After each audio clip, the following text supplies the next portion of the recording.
I never expected to see her again. Not here. Not now. Not after all these years. Yet, there she was, Miriam, draped in a gown that shimmered under the chandeliers, her laughter echoing across the ballroom. I recognized that sound. It was the same laughter that once warmed my home, the same voice that whispered promises of forever, before she ripped them apart and walked away without a second thought. And she wasn't alone. Her arm was linked with Sebastian, the so-called elite executive she left me for. He stood tall beside her, his self-satisfied smirk barely concealed behind a crystal flute of champagne.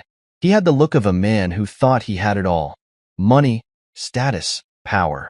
I wondered if he had any idea who I was. For years, Miriam assumed I was nothing. That's why she left. She wanted wealth, prestige, a life of luxury. And when I was struggling to build my business, when I was barely scraping by, she told me point blank, "I can't waste my life waiting for you to become someone." So she walked out. She didn't wait to see if I would succeed. She didn't care. To her, I was a failure, and failures didn't deserve her patience. But what Miriam never knew, what she never bothered to stay long enough to witness, was that my failure was temporary, and it became the fuel I needed to rise. And now, here we were. The universe had a cruel sense of humor. She hadn't spotted me yet. I watched as she mingled effortlessly, her practiced smile never faltering, her fingers grazing Sebastian's sleeve every so often like a woman making sure her investment was still intact. Then, her gaze landed on me. Her eyes widened slightly, just for a moment, before her lips curled into a smirk. She tilted her head, whispering something to Sebastian before striding toward me, confidence dripping from every step. "Adrian?" Her voice was syrupy sweet, but I caught the condescension laced beneath it. "I can't believe it. It's been so long." I gave her a small nod, keeping my expression neutral. "Miriam." She let out a laugh, feigning delight. "Oh my goodness, I wasn't sure it was you at first. What are you doing here?" "I was invited," I said simply. Her brows lifted slightly. "Really?" She glanced around, her eyes scanning the room as if trying to gauge whether I was telling the truth. As if a man like me didn't belong in a place like this. Sebastian finally joined us, his grip firm around Miriam's waist as he assessed me with mild disinterest. He extended his hand. "Sebastian Carter, CEO of Carter Holdings." I took his hand and shook it, offering a polite nod. "Adrian Kingston." Miriam's smirk widened, as though she had just confirmed something in her mind.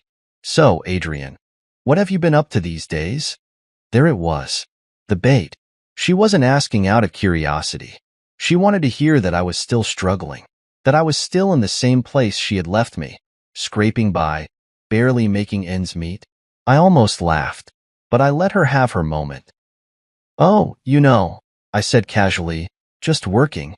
"Working?" She let out an exaggerated sigh. "I figured. You always were a hard worker. What is it that you do now?" Sebastian chuckled, swirling his champagne. "Let me guess, one of the hotel staff? Or maybe a manager?" I let their assumptions hang in the air. Miriam's eyes glowed with amusement. "Sebastian, I used to be married to Adrian. Can you believe that? We had, well, let's just say, very humble beginnings." Sebastian raised a brow. "You never told me that." She shrugged. "It wasn't worth mentioning. It's in the past." I nodded slowly. "Yes, it is." Miriam turned her attention back to me, her lips twitching with barely concealed mockery. "I'd love to see your workplace. It must be quaint." I held her gaze. "You would." She nodded eagerly, linking her arm through Sebastian's. "I mean, why not? I'd love to see what you've made of yourself." Sebastian smirked. "That could be interesting. I wouldn't mind taking a tour either." I exhaled slowly, letting a small smile touch my lips. "A tour?" Well, who was I to deny them that? "Of course," I said smoothly. "I'd be happy to show you around." Miriam practically beamed, certain that she had won whatever twisted game she was playing. She had no idea that this very ballroom, this luxury hotel filled with the city's elite, belonged to me. That I wasn't just an employee. I was the billionaire CEO of Celestia International, one of the most exclusive luxury hotel and spa chains in the world. And tonight, she was about to find out. As I led Miriam and Sebastian toward the elevators, I couldn't help but let my mind drift back to the past, the very past Miriam had been so eager to erase. She had once been my entire world. We met in college, back when my life was dictated by early morning shifts, late-night classes, and the constant struggle to make ends meet. I worked 3 part-time jobs just to afford tuition, barely scraping by while juggling assignments and exhaustion. But through it all, Miriam had been there. Or at least, that's what I had believed. At first, she was patient, supportive, even. She told me she admired my drive, that she loved my ambition. She said she believed in me, that my hard work would pay off someday. But words are easy. It was action that revealed the truth. The more I struggled, the more her patience withered. I still remember the first time she hesitated before introducing me to her friends. The way she avoided mentioning that I worked in a dingy little restaurant, how she winced when I picked her up in my beat-up secondhand car. Her parents disapproved of me from the beginning. "He's got nothing to offer you." I once overheard her mother saying, "You need a man who can provide, not one chasing some ridiculous pipe dream." Miriam didn't argue. She never did when it came to things that mattered. I ignored the warning signs, convinced that if I just worked harder, if I proved myself, she would stay. But she didn't. I'll never forget the night she ended it. We were in our tiny apartment, the one I had fought so hard to keep. Bills were piling up. My business idea was still in its infancy, and I was barely holding everything together. She sat across from me, arms crossed, her expression cold. "This isn't working," she said flatly. "I can't do this anymore." I had been exhausted, drained from another 16-hour workday. I blinked at her, trying to process what she was saying. "What do you mean?" She sighed as if she were talking to a child. "I mean, I'm done waiting, Adrian. You said things would get better, but they haven't. You're still stuck in the same place, and I can't waste my life waiting for you to make it when there's no guarantee you ever will." Her words hit harder than any punch ever could. I had sacrificed everything to build a future, and she had already decided I wasn't worth the wait. She left me that night, moving in with Sebastian just weeks later. And I burned. For months, I felt like I had lost everything. I was drowning, suffocating under the weight of my failures. But then something changed. The pain turned into something else, something sharper, more dangerous. It became fuel. Miriam leaving me had been the final push I needed. I poured every ounce of my being into my vision. I studied harder, worked longer hours, built connections. I clawed my way into the industry, starting as a consultant for luxury hotels. I learned everything: how to attract high-end clientele, how to craft an experience so seamless that people would pay thousands just to belong. And then, when I had gathered enough knowledge, I built Celestia International from the ground up. The first resort opened 3 years after Miriam left me. It was an exclusive, members-only retreat, and within months, it became the most sought-after destination for the elite. The business exploded. Investors lined up. New locations opened. 10 years. That's how long it took me to turn my shattered life into an empire. And now? Now, I own the very luxury she had abandoned me to chase. As we stepped into the elevator, Miriam's confident smirk remained in place, but I saw the faint flicker of curiosity in her eyes. "So," she said, leaning into Sebastian, "how long have you been working here?" I suppressed the urge to laugh. "Quite a while," I said smoothly. Sebastian chuckled, adjusting his expensive cufflinks. "Bet you've seen a lot of rich idiots walk through these doors, huh?" "You have no idea," I murmured. Miriam arched a brow. "What exactly do you do here?" I met her gaze, my expression unreadable. "You'll see soon enough." The elevator chimed as we reached the executive floor. The doors slid open, revealing a space that was a world apart from what Miriam had expected. She had imagined a cramped, outdated office, maybe a reception desk, a cubicle at best. Instead, she was met with floor-to-ceiling windows overlooking the city skyline, polished marble floors, and an opulent executive lounge filled with individuals in sharp suits and designer attire. Miriam froze. I watched as she tried to process what she was seeing. Sebastian shifted uncomfortably, his earlier amusement faltering. Wait, why are we here? I stepped forward, leading them down the hall. This is my workplace, I said simply. Miriam blinked. You work up here? Before I could respond, my assistant, Charlotte, approached. She was poised, professional, every bit the representation of the company's prestige. Good evening, Mr. Kingston, she said with a polite bow. Your board meeting has been confirmed for tomorrow, and the finance reports have been sent to your private server. Do you need anything else before your next appointment? Silence. Miriam's face drained of color. Sebastian's smirk vanished. I turned to face them fully, my voice calm, controlled. Let me reintroduce myself. I allowed the pause to hang in the air, letting the weight of my next words settle. Adrian Kingston, CEO of Celestia International. Miriam's lips parted slightly, her breath catching. Sebastian's grip on her arm tightened as panic flickered in his eyes. For years, Miriam had assumed I was beneath her, that I had been left behind, forgotten. But tonight, that illusion had just shattered. Miriam's stunned silence was satisfying, but I wasn't done yet. Sebastian cleared his throat, forcing an uneasy chuckle. You're the CEO? His voice lacked the confidence he had exuded earlier.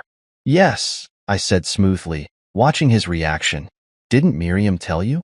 Miriam's throat bobbed as she swallowed hard, her fingers curling into the fabric of her expensive gown. I didn't know, she admitted, her voice barely above a whisper. Of course, she didn't. She had never looked back. She had never cared to check. As far as she was concerned, I had been nothing when she walked away, and I would always be nothing. But she had been wrong. I gestured toward the expansive office before us. Welcome to Celestia International, the luxury empire I built from scratch. Sebastian's eyes darted around, taking in the modern decor, the sleek furniture, the artwork on the walls, each piece carefully curated, worth more than the car he had arrived in. His jaw tightened, and I could see it in his expression.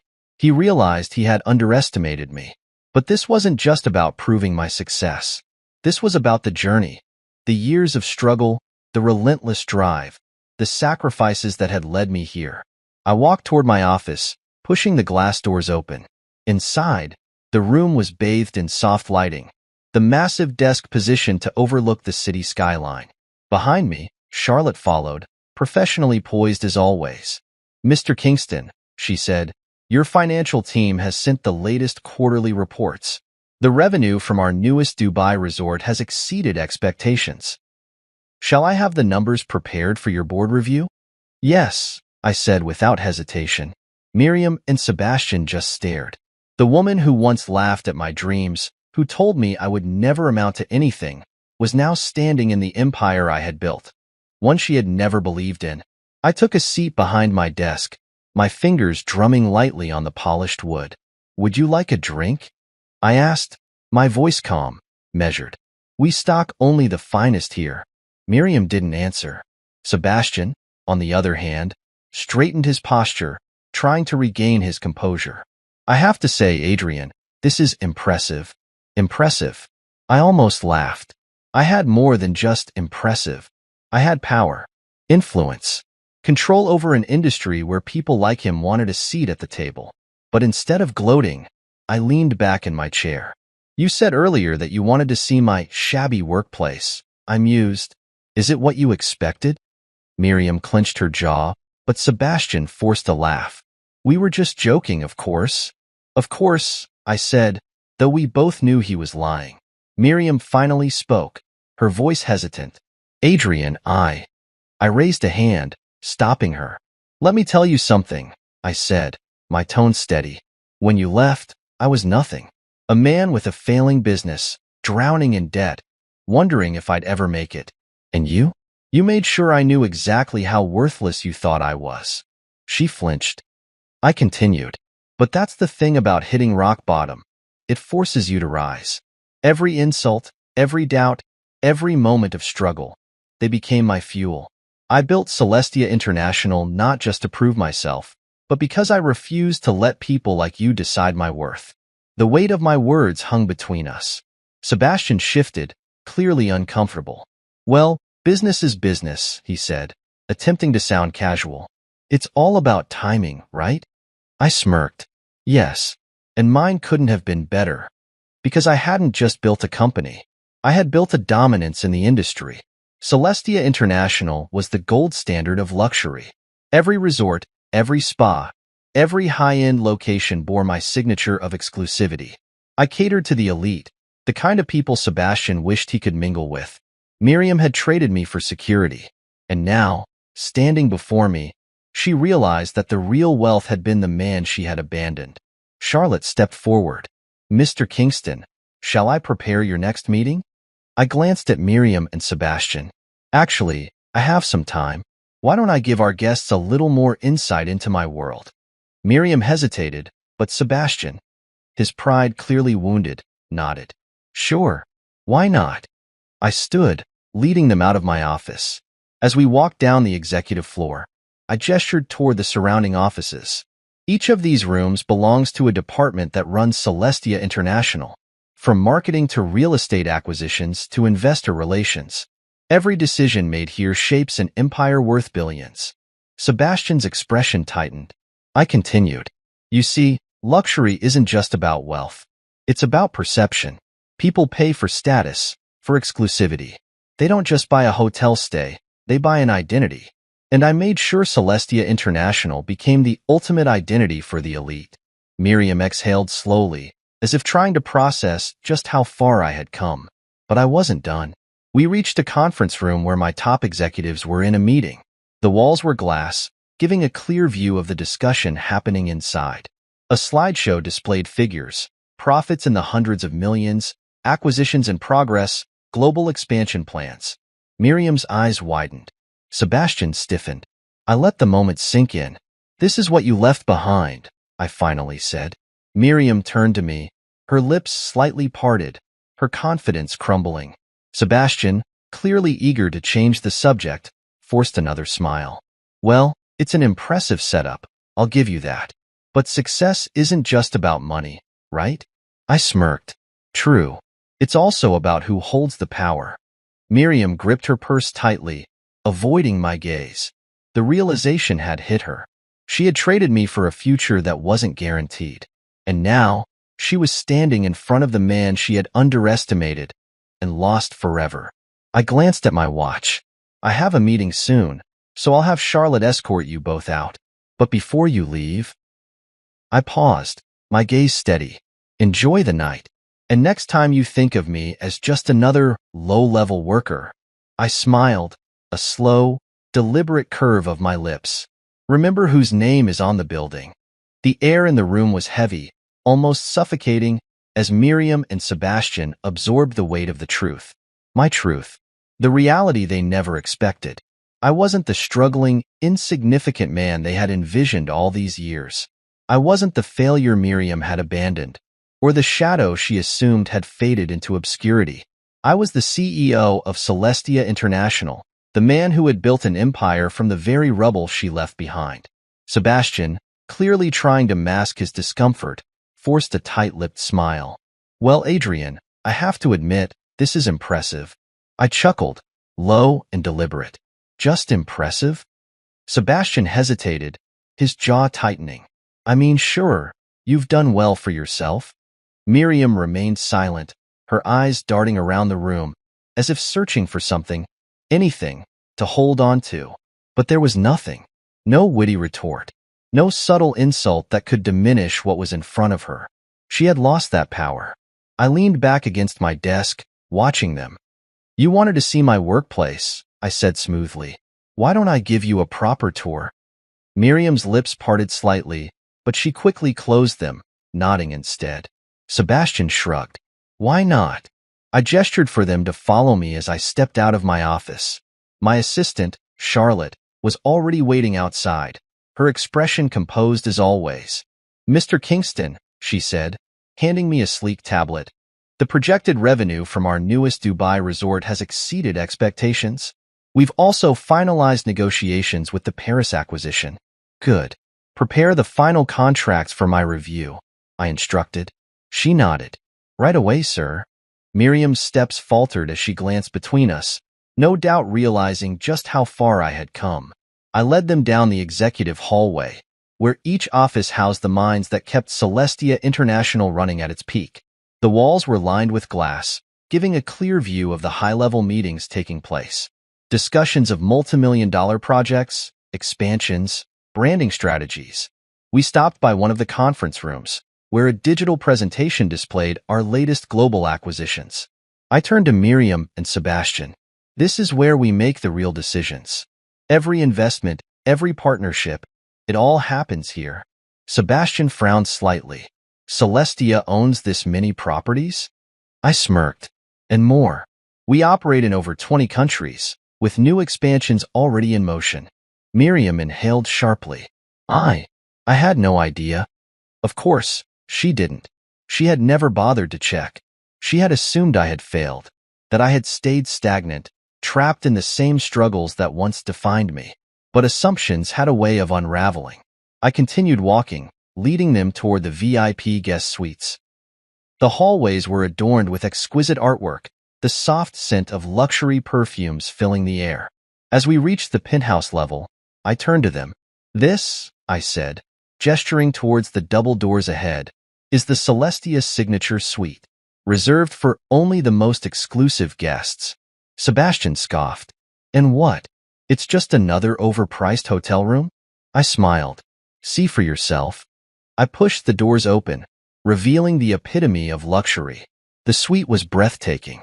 Floor-to-ceiling windows overlooked the city skyline, a private infinity pool shimmering under the soft glow of golden chandeliers, plush velvet sofas, handcrafted wooden tables, a grand fireplace. Every detail meticulously curated for the highest level of comfort. Miriam stepped inside hesitantly, her fingertips grazing the silk curtains. This is incredible, she murmured, her voice barely above a whisper. Sebastian, however, remained near the entrance, arms crossed.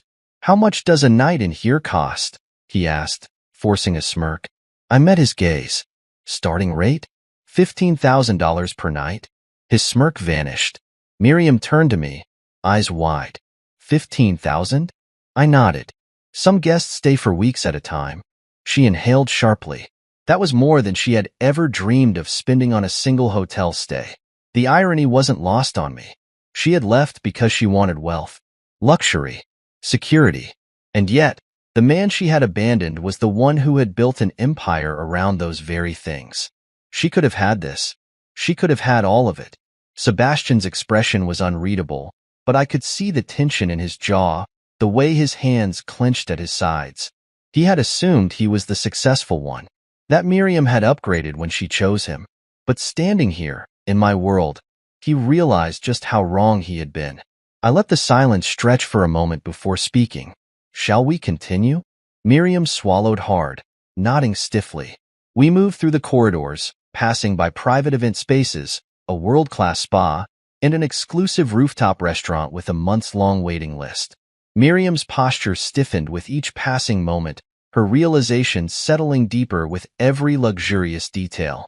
She had chosen wrong. I stopped at a private lounge, stepping inside and gesturing for them to take a seat. Have a drink, I offered, pouring myself a glass of scotch. You must be exhausted from the tour. Sebastian waved a hand dismissively. We're fine. Miriam, however, hesitated before reaching for a glass of wine. She needed it, needed something to dull the humiliation. I sipped my drink slowly, watching them. You once told me, Miriam, that I would never be successful, that I wasn't worth waiting for. She flinched at the reminder. I leaned forward slightly. Tell me, do you still believe that? Her fingers tightened around the glass. Sebastian shifted beside her, clearly eager to leave. This was educational, he said, standing abruptly. But we should get going. Miriam didn't move right away. Her lips parted slightly, her gaze lingering on me as if she wanted to say something. But what could she say? What could she possibly say now that everything she had believed had been shattered? I leaned back in my chair, my expression unreadable. Take your time, I said smoothly.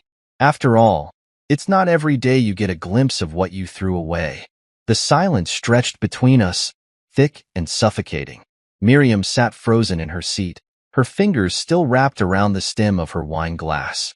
She hadn't taken a sip.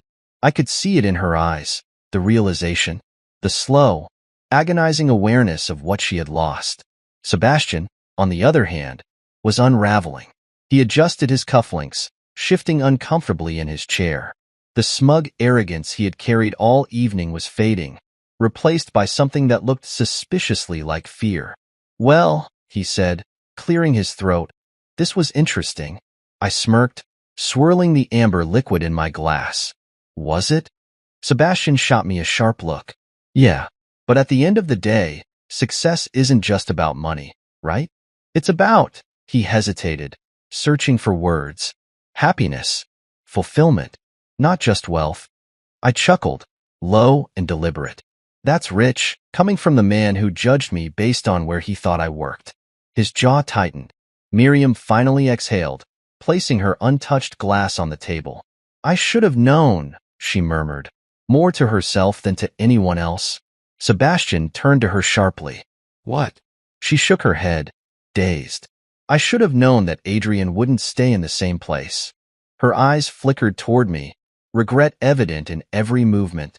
I never imagined this." Her voice was quieter now, almost vulnerable. I didn't respond right away. I wanted her to sit in that realization a little longer, to truly feel it. She had assumed that I had failed. She had assumed that I had remained the struggling man she walked away from. But reality had a way of punishing assumptions. I leaned back, my gaze steady. "No, Miriam, you didn't care enough to imagine it." Her lips parted slightly, a flicker of hurt crossing her face. Sebastian scoffed. "All right, that's enough. We get it. You've done well for yourself. Congratulations. But don't act like you're some victim." I turned my attention to him, amused. "A victim? You act like Miriam ruined your life," Sebastian said, crossing his arms. "But from where I'm sitting, it looks like she did you a favor." I let out a slow, dark laugh. "A favor?" "Yeah," he said, leaning forward. "If she hadn't left, you might still be nobody.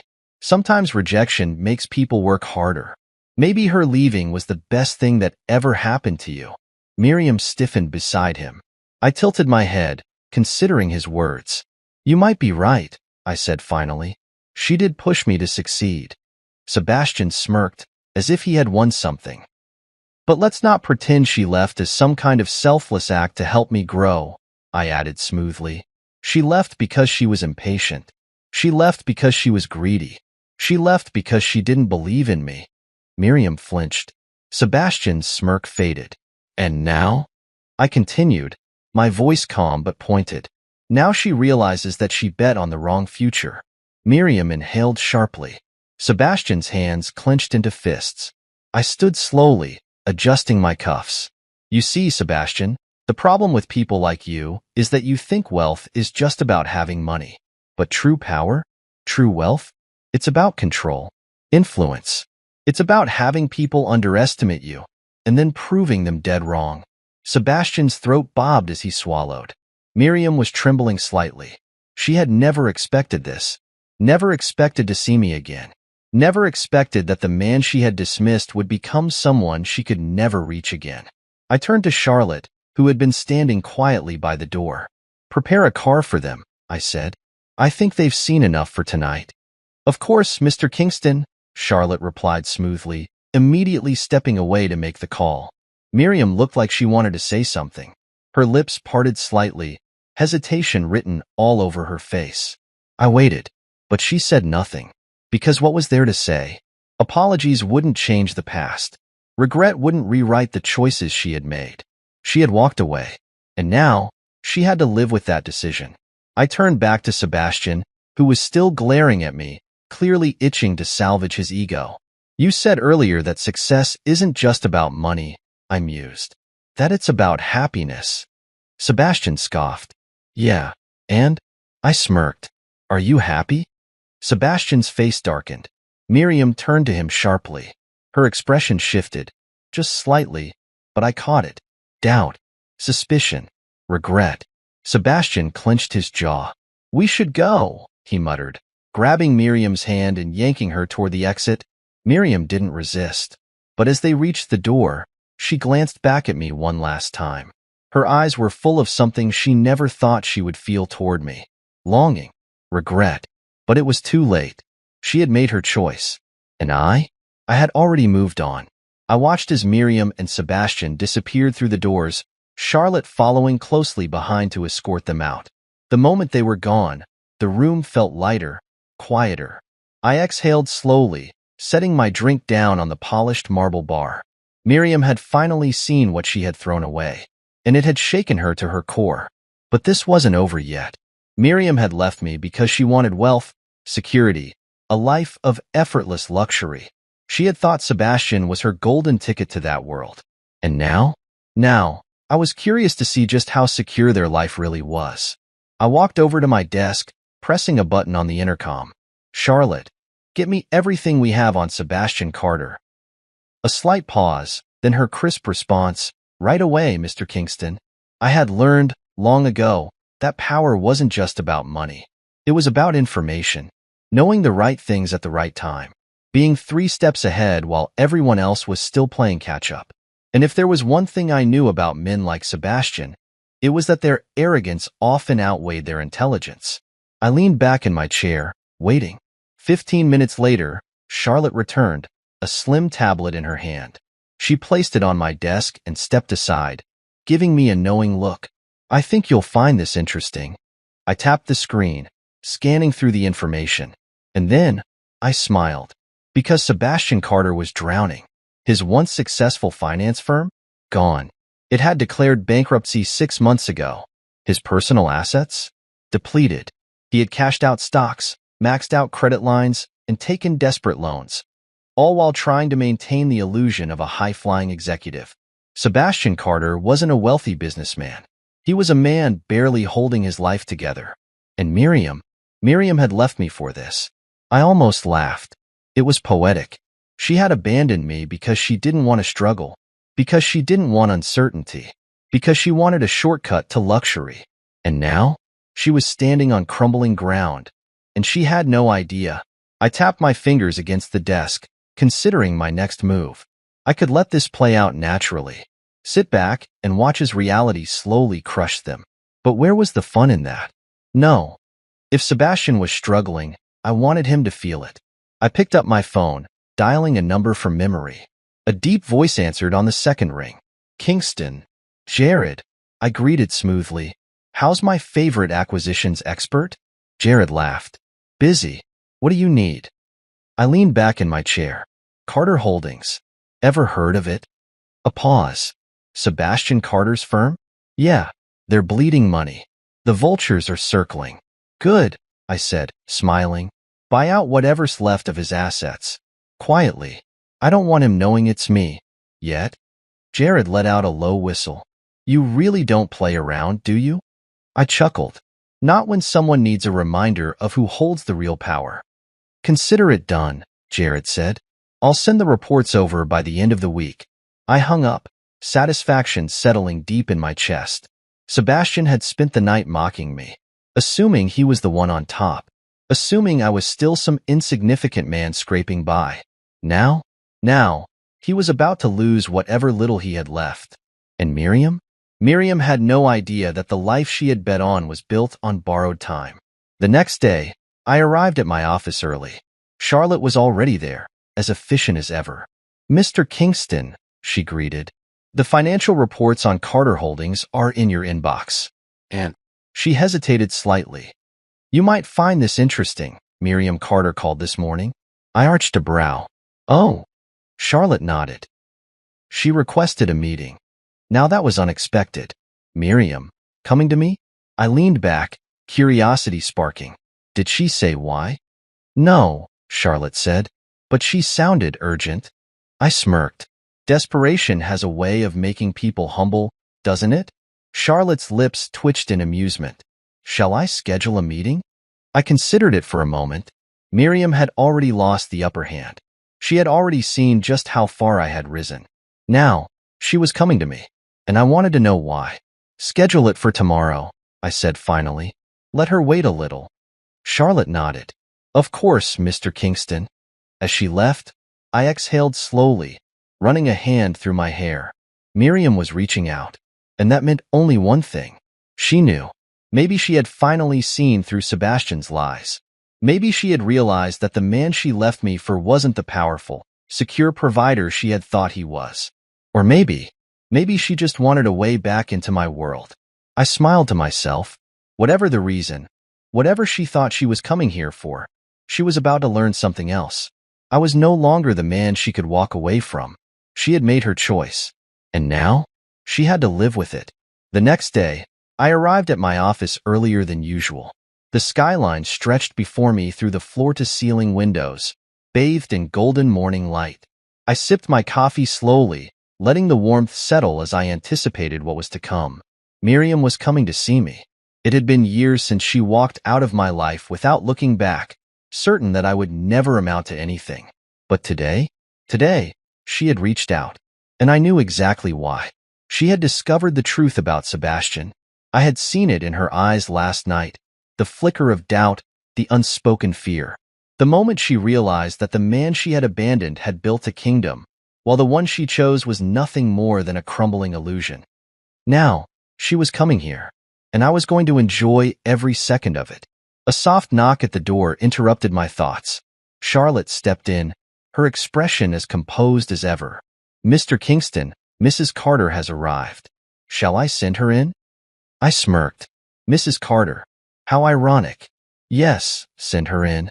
Charlotte nodded and stepped aside, allowing Miriam to enter.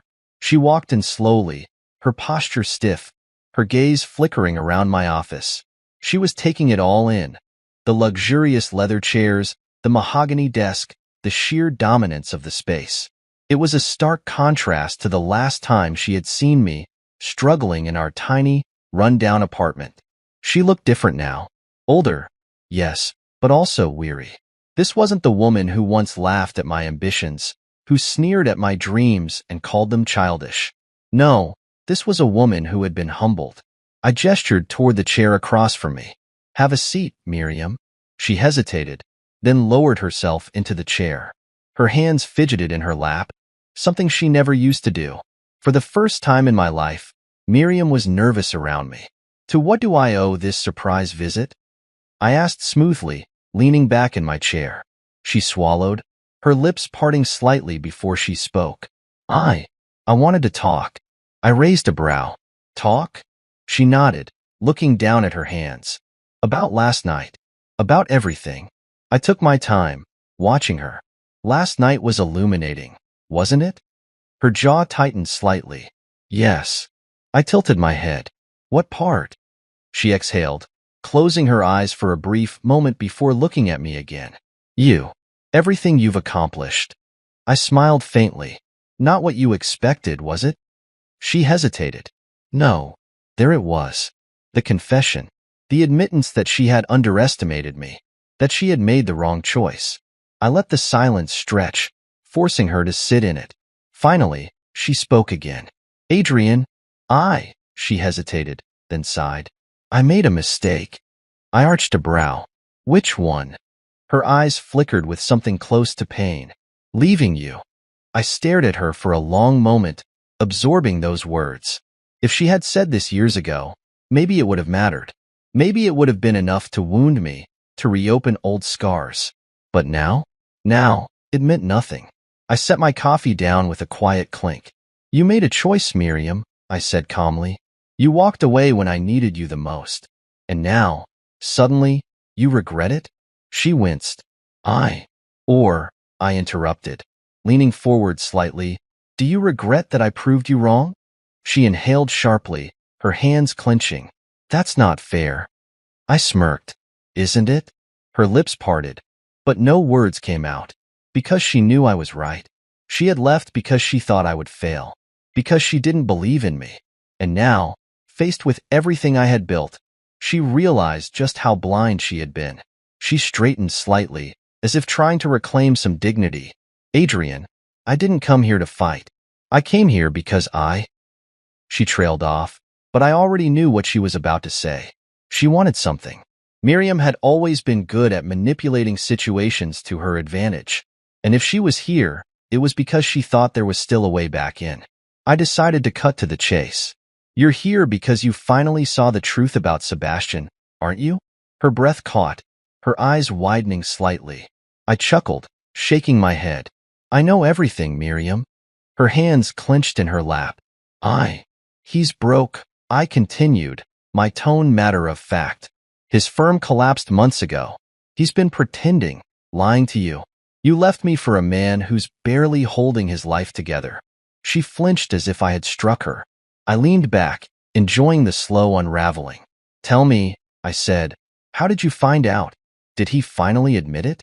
Or did you start noticing the cracks? The late nights, the secret phone calls, the sudden tension whenever money came up? Her shoulders slumped slightly. I started noticing things, she admitted. At first, it was small. He became distant, distracted. Then I realized he wasn't taking calls in front of me anymore. Bills started piling up. He told me it was just a rough patch. I smirked. And you believed him? She exhaled shakily. I wanted to. But last night changed everything, I murmured. She nodded. Seeing you, seeing this. She gestured around my office, her voice raw. It made me realize how blind I was. Silence stretched between us. And then, she finally asked the question I had been expecting. Adrian, she said quietly, is there any way we could try again? I let the words hang in the air, letting her feel the weight of them. Miriam Carter, the woman who once walked away from me without a second thought, was now sitting in front of me, asking for another chance. I inhaled slowly, then exhaled, and I smiled.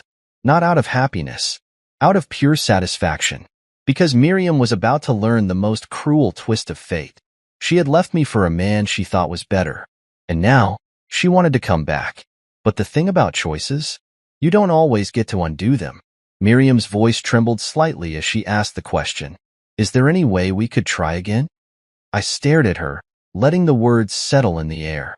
The woman who had once mocked me, who had left me in my darkest moment, now sat across from me, asking for another chance. She had left because she thought I was going nowhere. She had chosen a man she thought was better. And now? Now, she wanted back in. I exhaled slowly, leaning forward. Let me get this straight, I said, my voice calm. You walked away from me when I had nothing. You married another man because he could give you the life you wanted. And now that you've realized that life was built on lies and borrowed money, you're sitting here, asking me if we can try again? Miriam flinched, her fingers twisting together in her lap. I didn't know, she murmured. I didn't know he was lying. I didn't know he was. Of course you didn't know, I cut in smoothly, because you never cared about the truth. You only cared about what looked like success. And now that the illusion is gone, you're scrambling for a backup plan. She inhaled sharply, blinking rapidly. That's not fair. I chuckled, shaking my head. Not fair. She winced. Tell me, Miriam, I said, my voice softer now, almost mocking. If I were still the same man you left years ago, if I were still struggling, would you be sitting here? Silence. She couldn't answer. Because we both knew the truth. She only wanted me now because I had one. Because I had become everything she thought I never would. And that was the most satisfying part of all. I stood up, walking around my desk until I was right in front of her. Do you know what the best part of this is, Miriam? I asked, my voice deceptively calm. She looked up at me, her eyes uncertain. What? I smiled. I don't want you back. Her breath caught. I saw it. The exact moment reality hit her. The moment she realized that she had lost me forever. She had spent all these years assuming I was beneath her, assuming I had failed, assuming I had been waiting for the day she might return.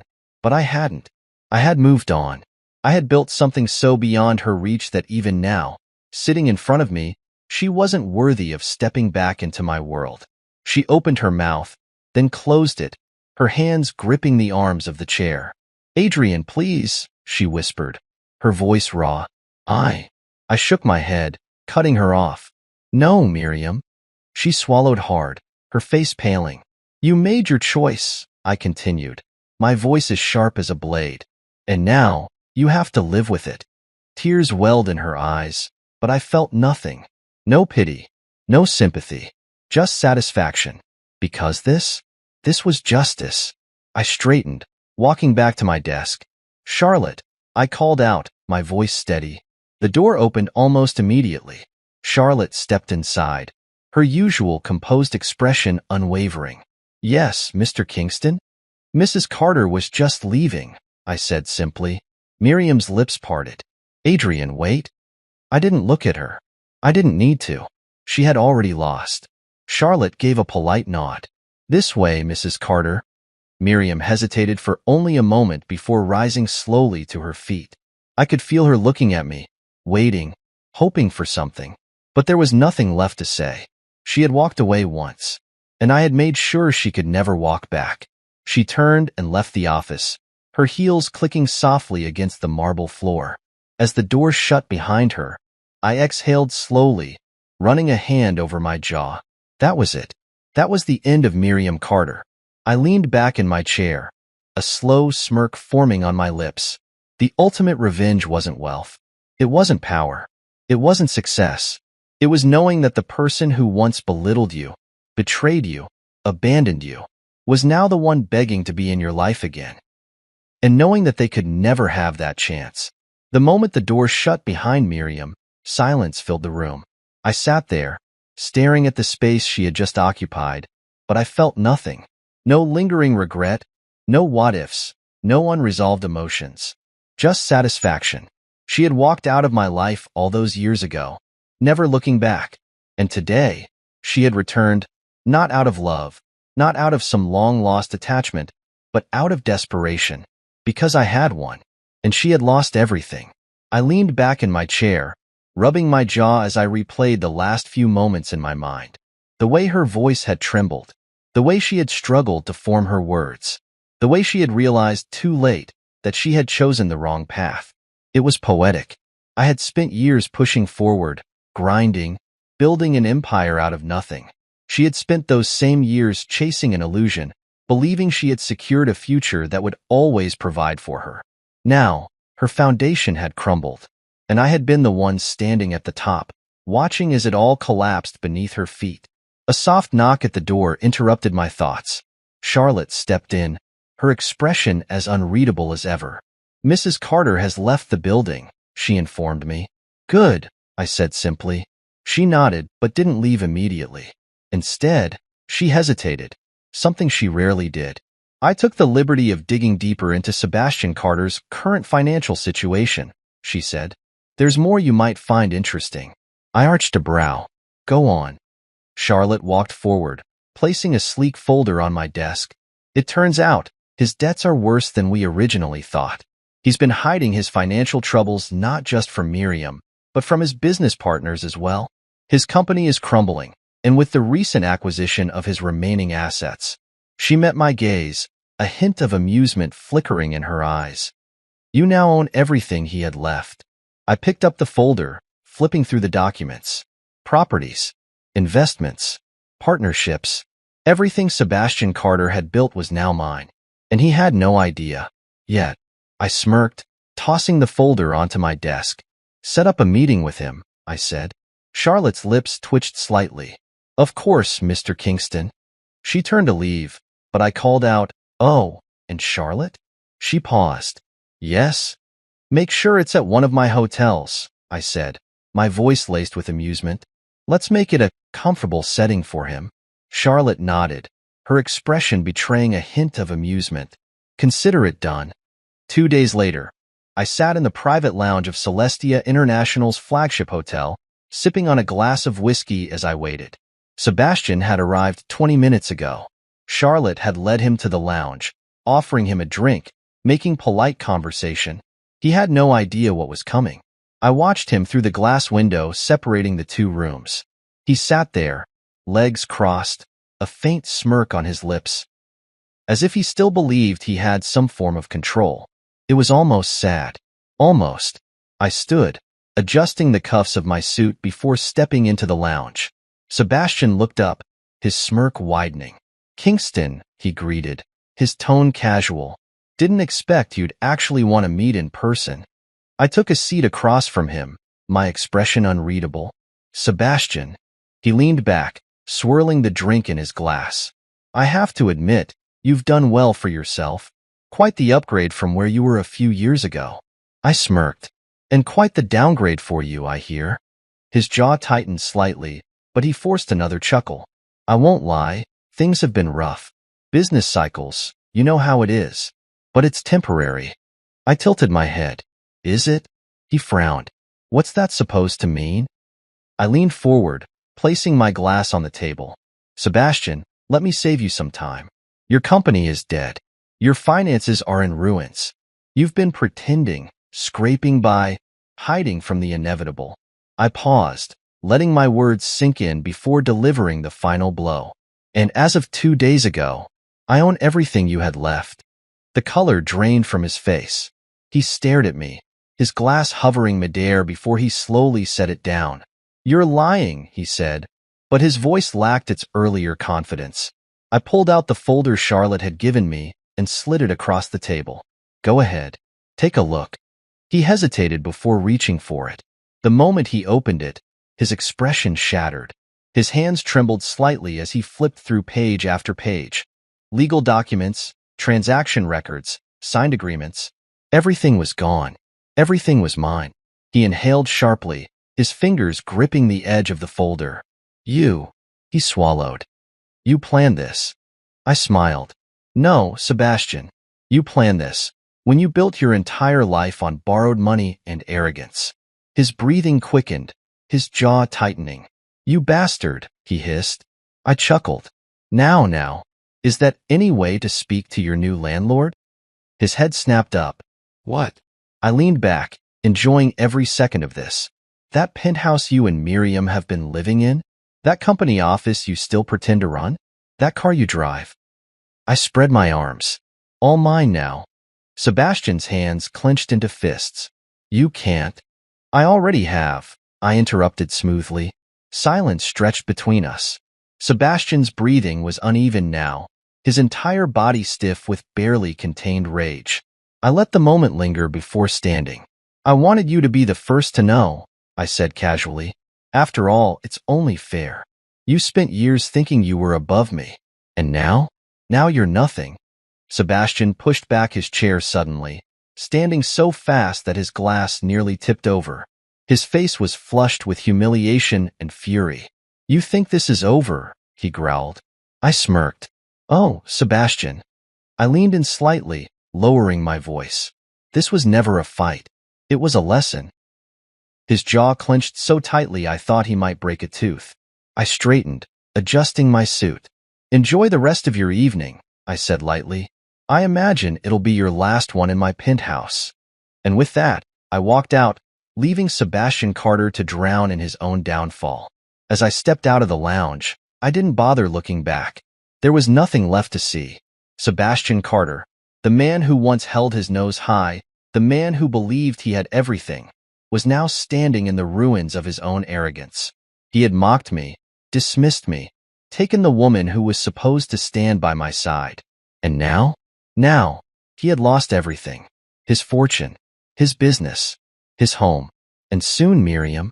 I walked through the sleek marble corridors of the hotel, my shoes clicking against the polished floors. Charlotte was already waiting by the elevator, holding a folder in her hands. Did he take the news well? She asked, amusement lacing her voice. I smirked. Not at all. She handed me the folder. The final paperwork. Sebastian and Miriam have 30 days to vacate the penthouse. After that, they're officially out of your properties. I flipped through the documents, nodding in approval. It was done. The final blow had landed. Charlotte hesitated for a moment before speaking again. There's something else. I glanced up. What? She pressed her lips together, as if debating whether to say it. Then, finally, she said, Miriam is outside. She's waiting in the lobby. I exhaled slowly, but I wasn't surprised. Of course, she was. Miriam had always been resilient in her own way.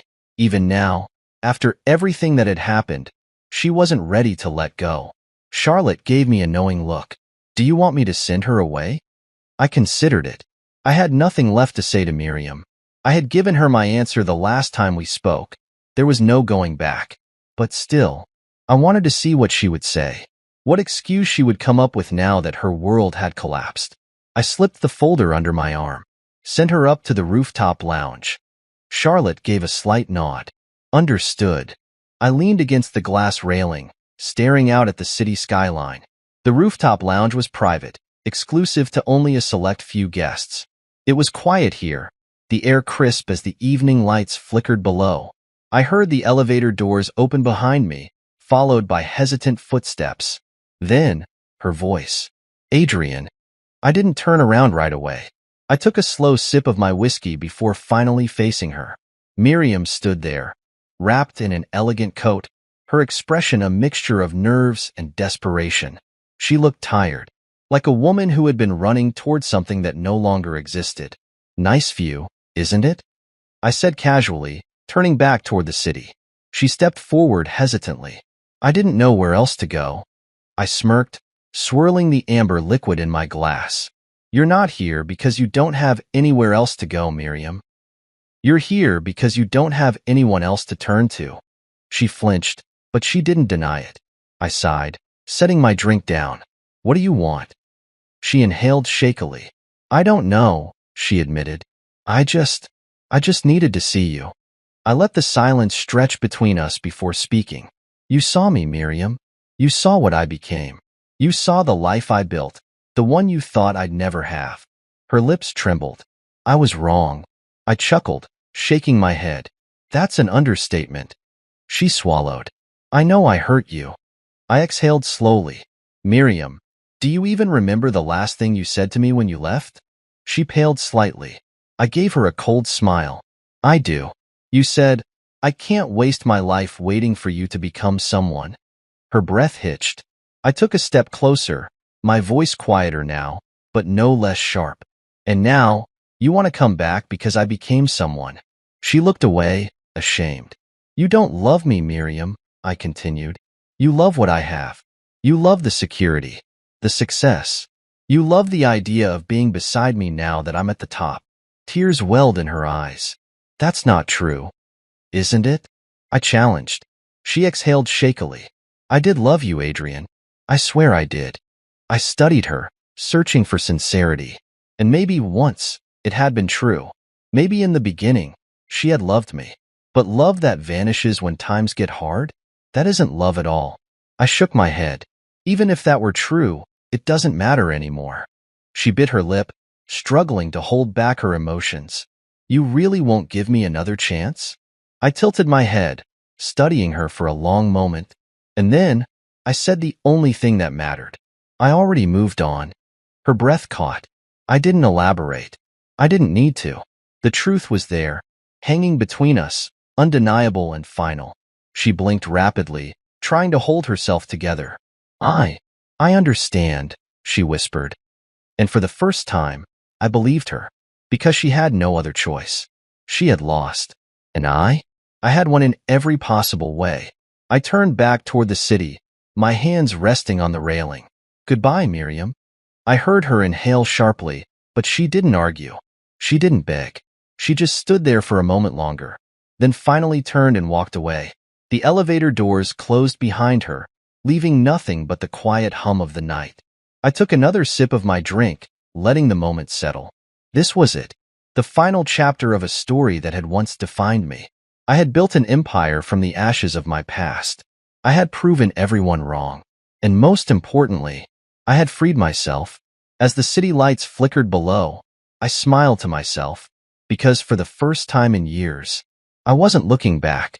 I was only looking forward, and it felt damn good.